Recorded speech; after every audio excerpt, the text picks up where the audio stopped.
Imagine an empire that, for centuries, fought war after war without pause. For 6 centuries, they fought against every power that stood in their way, kings, sultans, rebels alike, and still managed to remain standing. From the Balkans to the Arabian deserts, no distance mattered to their army because they were always ready. On one hand, it conquered countries. On the other, it lost countries. But within all this chaos, they did something so extraordinary that perhaps no other empire in history ever managed to do it. In the middle of endless wars and chaos, they did not collapse. Because the Ottomans were not just fighting wars. They had found an excellent way to finance war. If you're ready, let's begin discovering the Ottoman Empire's historical economic secret. Welcome to Simple Story Channel. Nothing is as simple as it seems. Let me make it clear for you. If you liked it, don't forget to hit the like button and subscribe to the channel. If you're ready, let's begin. In 1299, on the lands of modern-day Turkey, an empire began to rise. The Ottoman Empire was founded and ruled approximately until 1922. Longer than the Roman Empire, longer than the British Empire, longer than many states the modern world is familiar with. But the truly surprising part is not this length of time. The real question is this. How did an empire that fought so many wars manage not to collapse from lack of money? Because many people believe empires fall because they lose battles. But the truth is very different. The greatest lesson of history is this. It is not losing wars that destroys states. It is losing the budget. Trade expenses destroy them. Wrong decisions destroy them. War economies destroy them. The Ottomans realized this from the very beginning. And instead of building a system of collect taxes, pay salaries to the army like other states, they developed something far more creative. A model where war paid for itself. But before explaining this model, we need to take a look at who the Ottomans really were.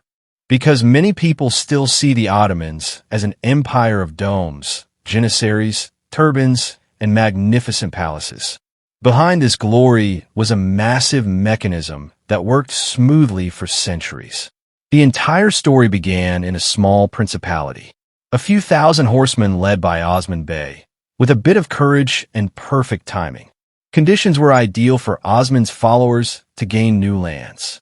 Byzantium was weakening and Mongol influence was fading. And every victory they achieved was not just a military success.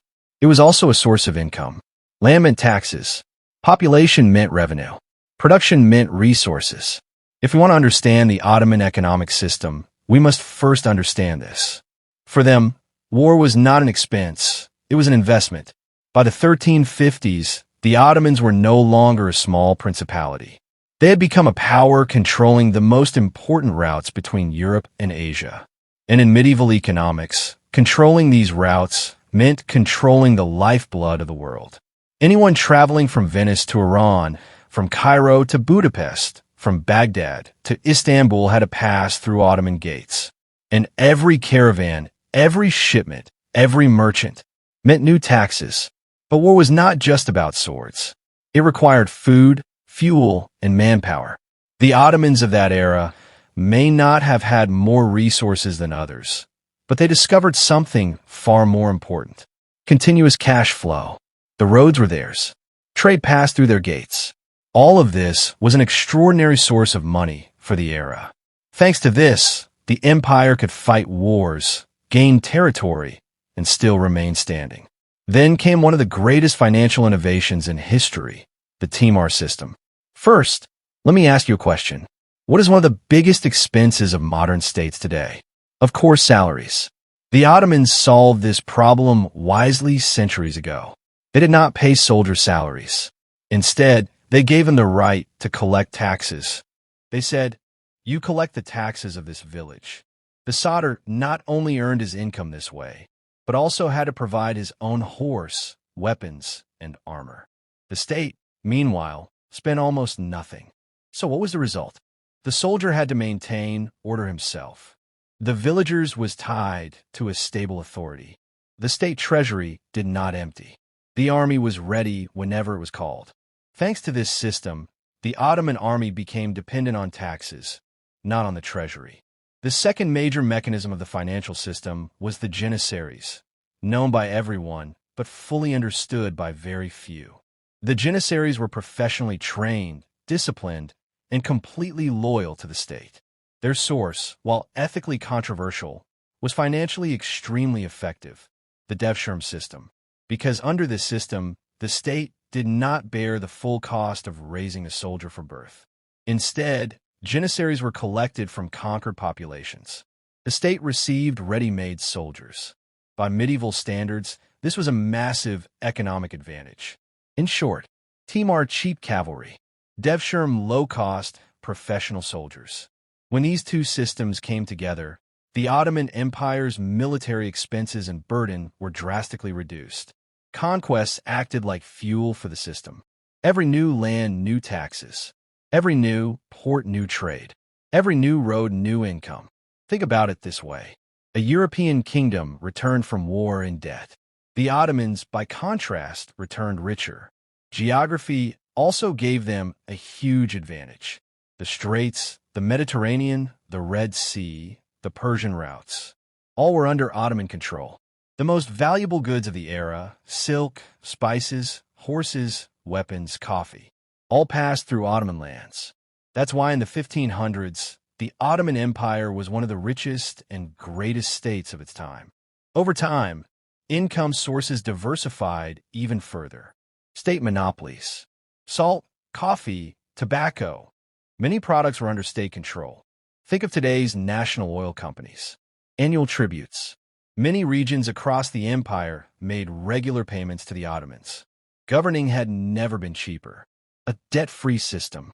While European states accumulated foreign debt, the Ottomans lived within their means for centuries. Each war financed itself. But no system lasts forever. From the late 1600s onward, the world began to change. Industry advanced. Weapons evolved. Trade routes shifted. Land caravans became obsolete, replaced by sea routes. The perfectly functioning system began to break down. The Timar system collapsed. The Janissaries fell out of control. Eventually, the state was forced to adopt a modern army.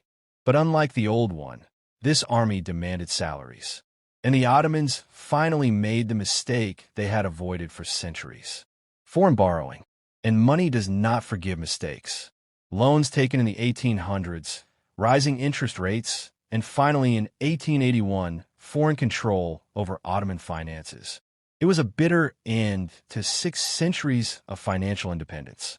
Do you see the similarities with today's economic system? Outsourcing military costs, today's private military companies. Controlling trade routes, today's energy corridors. State monopolies, today's national oil companies. Wars for resources, today's geopolitical struggles. Debt crises, many countries today repeating the same financial mistake the Ottomans once made. Times change. Logic doesn't. And the core of the story is this. Empires do not die on the battlefield. Budgets destroy empires. The Ottomans survived for 6 centuries because their financial system was smart, disciplined, and self-sustaining. When a system broke, the empire broke with it. They say history doesn't repeat itself. Maybe that's true, but if you don't understand it, the same mistakes will crush you. And neither history nor money forgives mistakes. If you like this narrative, let's continue. History has answers. Those answers are hidden in the dark rooms of history. Allow me to illuminate them for you.